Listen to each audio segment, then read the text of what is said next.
brain. Every time we think, feel, or perform a multitude of unconscious processes, the 100 billion neurons in your skull conduct electrical signals to communicate and carry messages between them, creating you.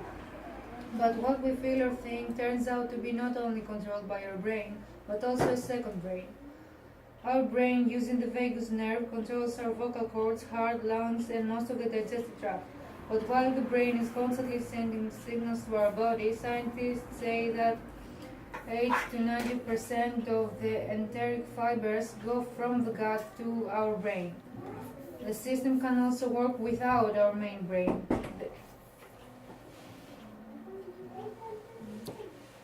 Turning out that our gut is our second brain. This happens because at the first stages of human development, our most important choices were about food. That's why we needed a direct line of communication between the brain and the gut. An example is that good sources of fuel for our body is fat and sugar. We have mechanisms in our body to notify the brain.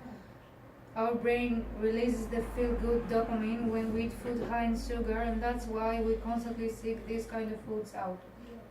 The enteric system has microbes in our gut which produce over 50% of the dopamine in our body and 9% of the serotonin.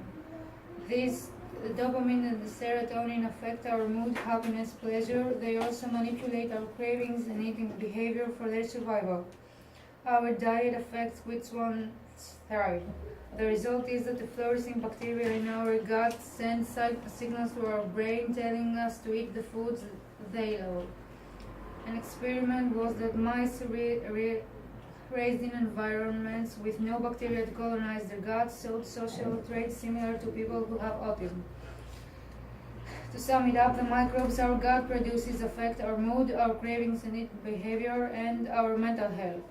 This turns out to be that the gut is our second brain. Yeah.